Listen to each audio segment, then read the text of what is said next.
Nothing really comes to you from outside of you. Everything comes to you from within your own consciousness. Everything comes to you from within your own inner feeling about yourself.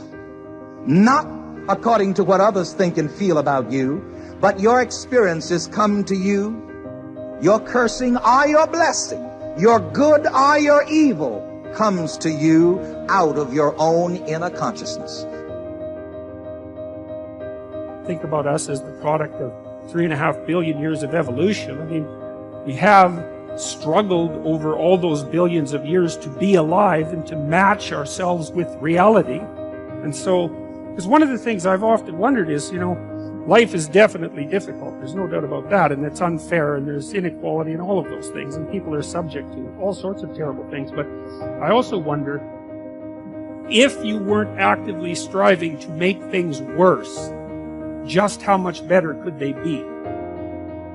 I have never seen anybody who did extraordinary feats that didn't have extraordinary issues.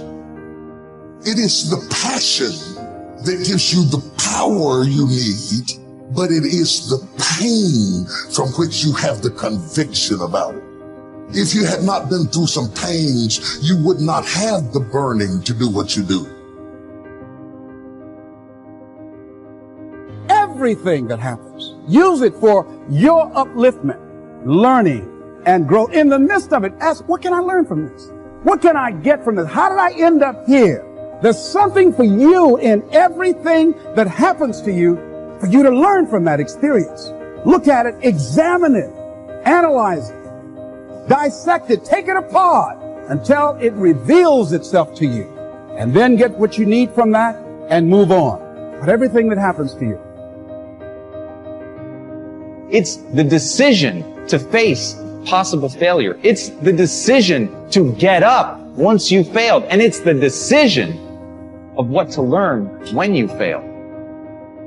Do you learn that you're not good enough? Do you learn that you never should have tried? Or do you learn a lesson from the failure and get up and brush yourself off and remember that at the end of the day, you're going to go as far as you're willing to fight for, and that's it. And if you're willing to fight to go all the way, then you will go that far. You will set a new bar. You will define for people what is possible. One of the things that you want to avoid is one of the erroneous zones I call procrastination, which is simply hoping and wishing and filling yourself with maybes and being bored and all of these kinds of things.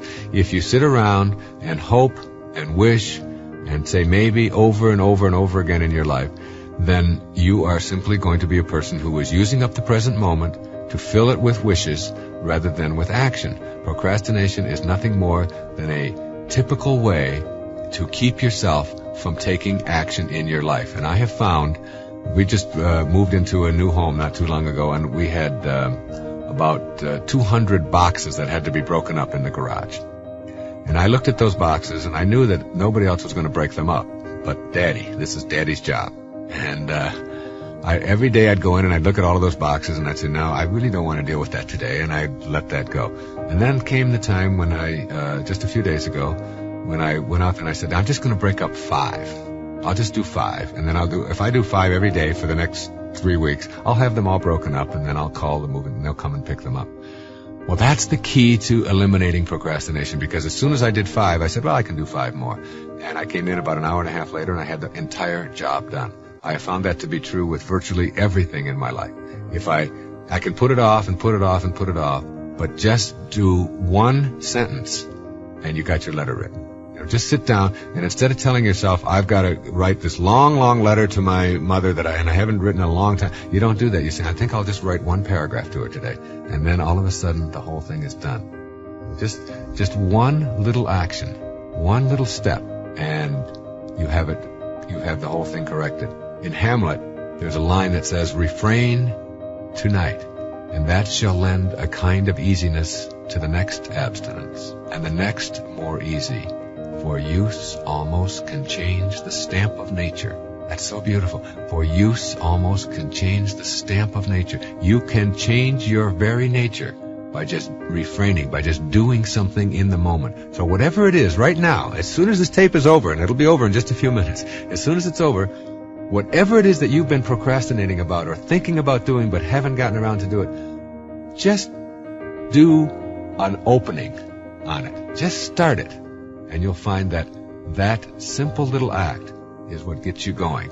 And it's always, and where does that come from? It doesn't come from acting. It comes from thinking. Thinking makes it so. So rid your life of hoping and wishing and saying maybe and all of those kinds of things, and instead move beyond that and say, anything I can visualize in my mind, if I can get it there and hold it there, I can act upon it. So I will act upon it in the now, in the working unit of your life, now, today, this moment.